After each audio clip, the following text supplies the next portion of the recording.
heavyweight MMA gets a bad reputation for people believing they tend to go one of two ways, right? Either you're going to see brutality on a level that the other weight classes just aren't capable of generating, or you're going to see low skill, bad cardio, etc. Right? I'm not saying these are things that I personally believe. I'm just saying what the reputation seems to be in the community, right? There's been lots of heavyweights that I wouldn't put in either of those two classes, right? One guy in particular who we're going to be talking about this week is Frank Mir, a guy who, especially before his motorcycle crash, one of the more exciting heavyweight prospects I personally sat down and watched. So, without too much delay, let's get into it. So, best place to start with this one. To this day, Frank Mir actually owns the heavyweight record for submission wins in the UFC with 8. He subbed Roberto Traven, Pete Williams, Tank Abbott, Tim Sylvia, Anthony Hardonk, Brock Lesnar, Chet Congo, and of course the breaking of Big Nog's shoulder with that Kimura. So I figure that's probably the best place for us to start right now. So in chronological order too, we have the armbar over Traven here. Knocks Traven down, and while he's reaching up, he just finds space against the cage to swing around, keeps control of that arm. And Traven, I believe, was a world champion jiu-jitsu, right? If I remember correctly, Frank Mir was like a purple belt at the time. Alright, so here is the Mir lock on Pete Williams. So Mir sets this one up with a little overhook on Williams' right arm here. Watch what he does with his hands. Gets into like a gable grip. And then gets that tighter to the elbow, it looks like here. Keep watching them hands. Yeah, and now he's really starting to feel it. Right behind the elbow here. Looks like, and just incredible leverage on this. Look at the torque. My goodness. Oh, man. Nasty stuff. All right. Here is the toe hold against Tank Abbott. I'm going to look up how many toe holds there have been in UFC history. It's not very many. Yeah, he's going to find his little scoop grip. We'll come back to the scoop grip later on, by the way. He does like to use it a lot. Gets a scoop underneath the thigh of Abbott. Starts to isolate that leg. So, just like with all leg locks, you can't leg lock someone until you isolate one leg from the other. So, exactly what Frank does here. He's gonna slowly start getting better grip on that toe hold here. He's got the figure 4 grip, and I mean, look at that foot. Look at that toe hold, man. It's in. Tank he's gonna break that foot otherwise. And when I say scoop grip, for the uninitiated here, my bad. Oh, that's what I used to. I gotta put the scroll wheel in free mode. Alright, so when I say scoop grip, what I'm talking about is watch Mir's left arm and how it's gonna kind of clasp underneath Tank Abbott's right thigh here. This is what I mean by scoop grip. If there's a more technical name out there, please forgive me. Please let me know in the comment section what that's referred to. We call it the scoop in the gym. It's one of those things where I could really see our instructor intentionally calling it something simple like scoop grip just to avoid some of the jargon that you find in jiu-jitsu instruction these days, you know. Okay, here we have the infamous armbar on Tim Sylvia. So Frank's gonna actually get himself over to the cage. And he's gonna use that as a pushing off point here. Alright, Tim Sylvia is a little bit heavy on him. See, if you notice, Frank is already starting to establish an attacking angle. Right? When we attack submissions, we don't attack head on, straight on. We need an angle. So he's starting to get a little more perpendicular to Sylvia, excuse me. Hips are coming up. He's going to basically pry Sylvia's head away from him to create that space he needs with the arm. And bang. We're covering the face with the leg. And I don't know if we're going to watch the whole thing. I don't know if I have this all the way through to the snap. But this is a serious armbar, man. And Tim Sylvia, this shows like just where the game was at. You know, this is what, 2004, I believe, 2003. People aren't as hip to jiu-jitsu and defense and stuff like that. So Sylvia just kind of grabs his own arm and just kind of eats it.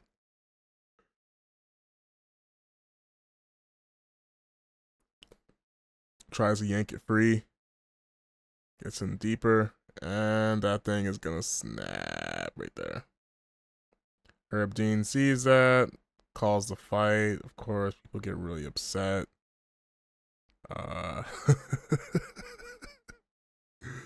People got very upset and thought Herb Dean was being ridiculous. And then it turns out, you know, he actually broke the arm. Alright, here's the Kimura on Anthony Hardonk. Real fundamental stuff here. Alright. This guy's Kimura grip. Top side control, top half guard, excuse me. He's got control of the wrist. But his leg is trapped. So it's able to get the wrist out of there. Still not great leverage. So the key to finishing the Kimura from top is going to be stepping over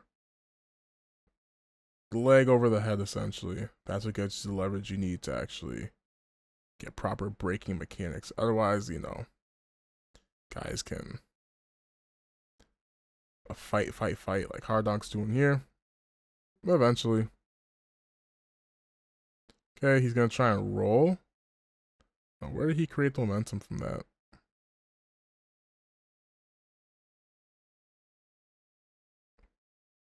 Kind of grab. Looks like he might have a little bit of short, but sits up, sits through, but has basically nothing to really post with.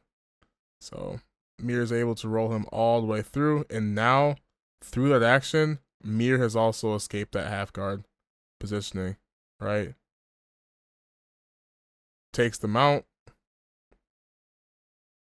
But again, in order to finish this, we need to step that leg over the head.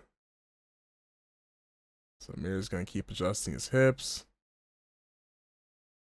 Hardonk again doesn't have much of an answer. Mir goes back to side, and this time he's going to come around with that leg over the head, which he needs to actually get his leverage. And bang. Pretty much as soon as we get that leg over the head, Hardonk is tapping. Very strong position. If you've never been here before, yeah, you're gonna want to tap pretty quick here or here. That's a break, as we'll see later on. Now we have the Brock Lesnar first fight, UFC 81. Brock Lesnar's UFC debut, which Frank Mir spoils, of course. Going back and watching this one for the research for the video, I didn't realize how badly Brock Lesnar was beating up Frank Mir prior to the knee bar. If Mazzagatti doesn't deduct the point and reset and all that, I don't know if Frank Mir takes his first fight. I'm not gonna lie. Brock was kind of punishing Frank, but he made, some early mistakes. I'll put it that way. Obviously, Brock's not new to combat sports and not new to grappling, but if he had fought the perfect fight, he wouldn't have gotten tapped in the first round like that. Again, all due respect. Whenever I talk about these things, I hope everyone understands. Like, I'm just some dude. That's not what I have to say over a champion like Brock Lesnar, who's working with such high level people, high level coaches. I'm not critical in the way of negativity. It's just the fact of the matter. So here, Frank once again is gonna reach out and get control of the ankle. He's gonna open up. Okay. He's got control. He's gonna start to invert. Brock's gonna try and pull his leg out. Frank's gonna do a really good job of keeping that ankle.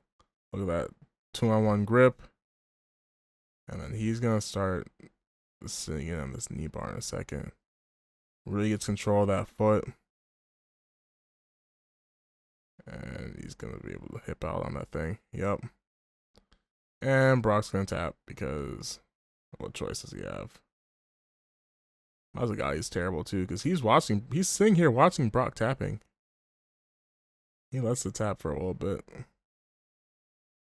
Yeah, look at Frank Mir's face, man. He took some punishment in this one for sure. Alright, now we have the Czech Congo sub. Poor Czech Congo.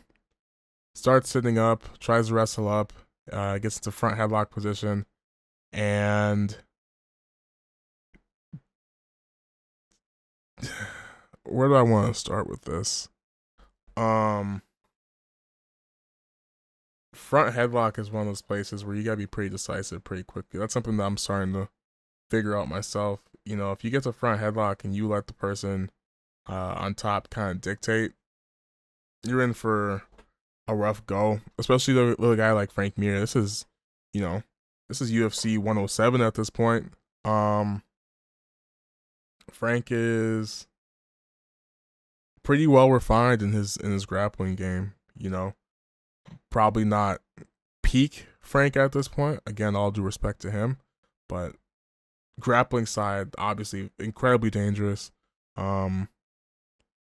Czech's gonna sit up and he's not gonna fight the hands. He's gonna choose to try and wrestle his way up, which unfortunately does leave the neck exposed. As we see here, Frank's gonna jump that ghillie. He's already in on it. He's Just creating his angle. And put this one right out. He's gonna choke Czech Congo unconscious here. Czech's not gonna tap. And Frank's just continuing to just build that finishing angle on it. It's nasty. It's in. And he's out. Alright, and here's a big nog one. Another tough watch. Frank is not if you don't tap, I mean, it's MMA. I think most people are like that, but it's just interesting watching these back to back, I guess, and really soaking in, like, you know, you've really broken multiple people's arms, right? We'll get into what he did to Wes Sims a little bit later too. He had Wes Sims so mad. Wes Sims just, I'm just gonna start stomping. I don't care if I get DQ'd or what. All right, Big Dog is got Frank in a bad spot here. He sits into his own guillotine again. Frank is being a little bit passive, and one thing that one of our brown belts had told me, he's a pretty good competitor, is it's a layer thing. Until I have the hands beat somehow, I can't really worry too much about fighting the legs when I'm in this kind of turtle front headlock position, right? I need to worry about the hands initially, and then once I've got those beat, now I can start focusing on the legs. Anyway, Big Nog gets into a guillotine here. Frank's gonna do a really good job of defending, keeping that space open between his arm and shoulder. His base is gonna flip. Nog create that space. It's a really nice sequence. Now Nog's gonna start sitting up. He's got the underhook here. He feels pretty safe with that. He's gonna try and switch.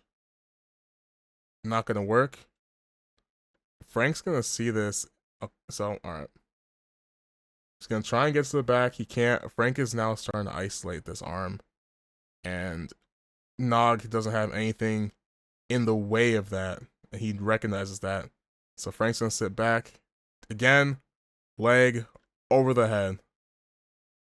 You're gonna see it here in a second. Oh my gosh. Again, rolls through. Frank's gonna roll him back. Because that Kimura grip is just, it's incredibly strong, man. It's, you're moving someone's body weight by their, what's what I'm looking for? Like a support point, essentially, on the torso, right?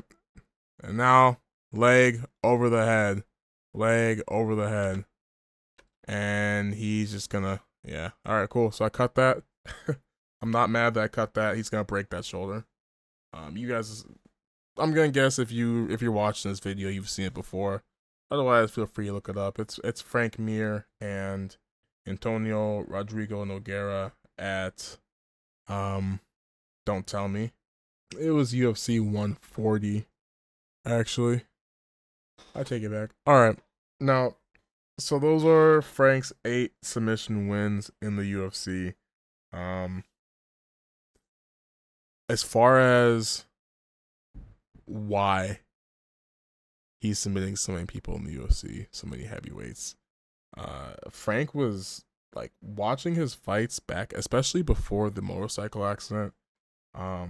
It's like baffling how active he is submission wise, right? Here he is against Pete Williams. He's gonna be setting up a triangle here, right? Pete's got double unders. And Frank, lightning quick, mind you. He's gonna control that wrist. As soon as he can, he's gonna try and get his leg over that wrist so he can get one arm in, one arm out. Work a triangle. Pete recognizes that. That's a good job. Frank also doesn't really have the greatest control over Pete's posture either, especially as he tries to finesse this or solidify a position. And Pete's able to sit up and get out of there. Here against Tank Abbott, this is some tricky stuff again. So Frank's setting up like he wants the triangle with this arm here. Again, he's going to control that wrist. And then this time, the elbow's far away from the body. So he's going to switch and he's going to try to omoplata this arm instead. For a heavyweight in like early 2000s MMA, this is like, he's doing jiu-jitsu like a little guy. All right.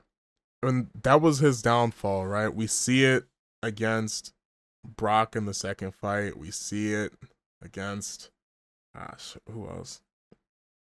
Even the Shane Carwin fight, I didn't put any clips from that fight in here.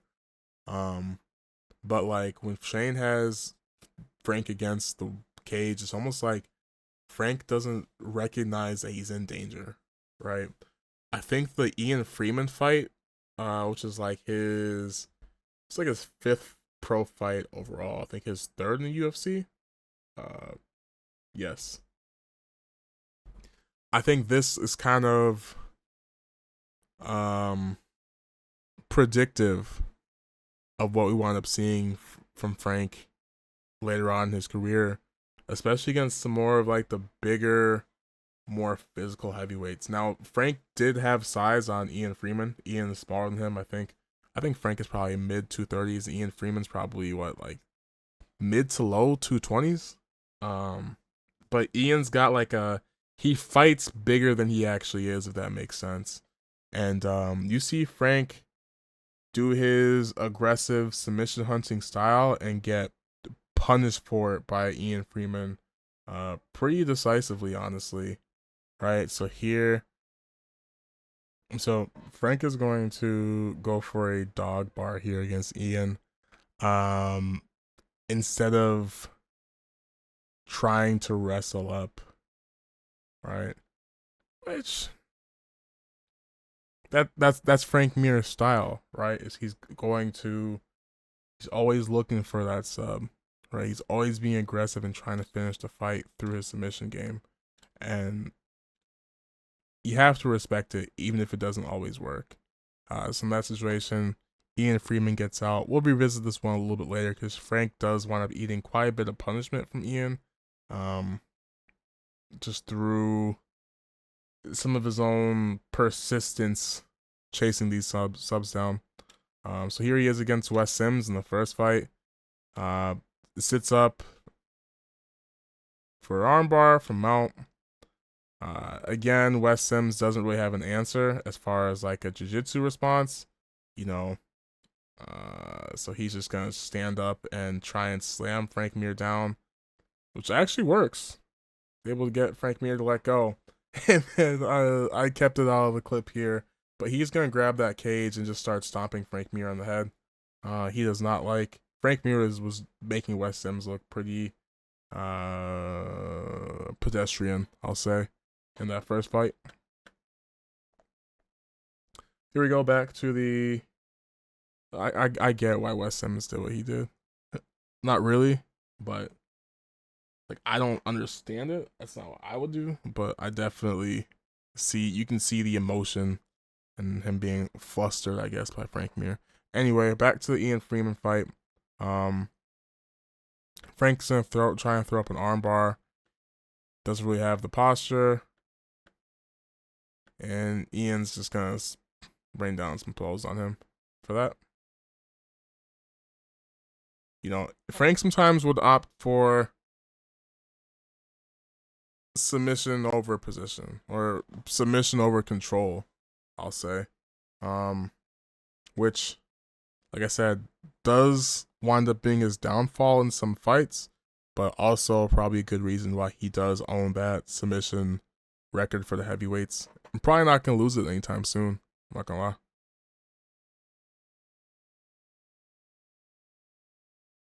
See, he's just looking for something. Looks for armbar again. Nope.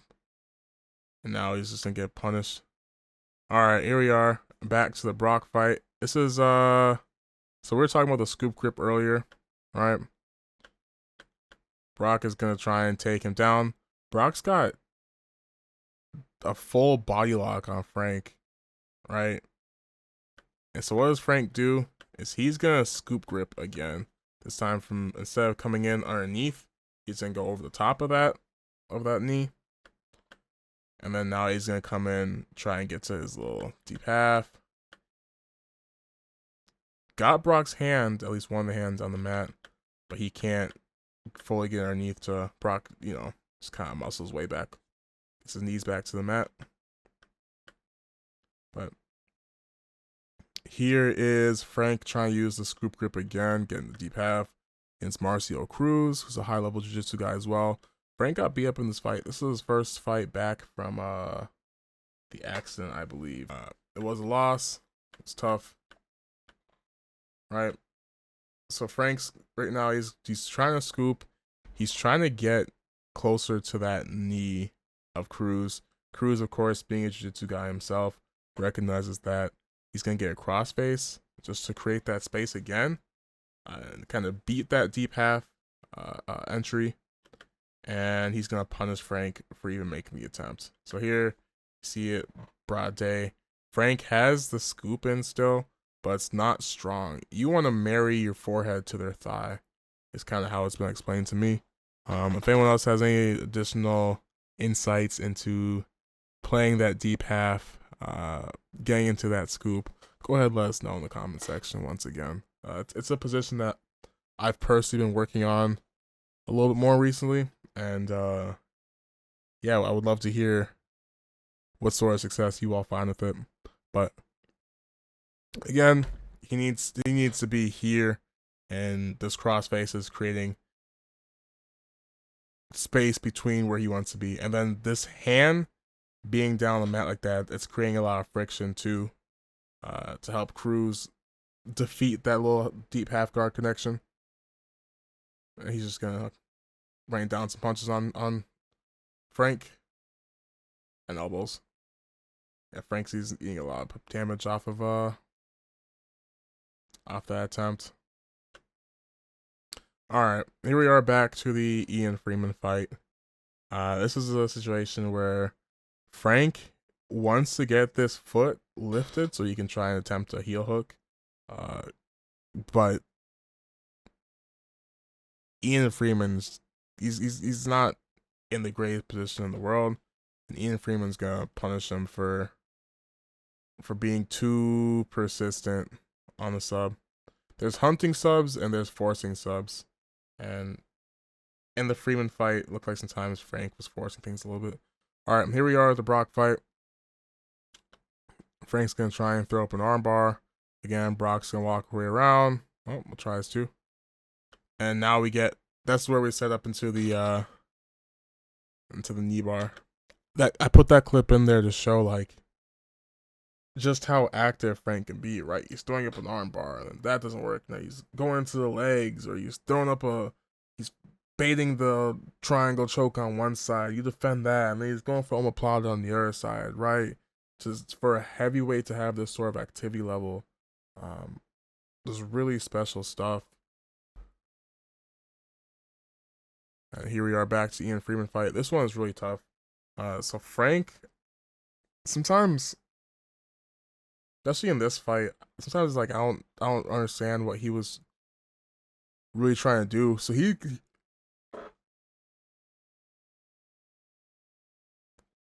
he's like on top, and just like no body weight control, slips over the top, and just gives up position to Freeman. So yeah, I just appreciate everyone's time who made it this far into the video, man. If you made it this far, go ahead, click like if you liked the video, subscribe if you want to see any future content, and then leave a comment for me as well if any fighters that you want to see me talk about in future videos. Let's try and get a little bit more consistent here moving forward in 2025. Appreciate you all. Take care.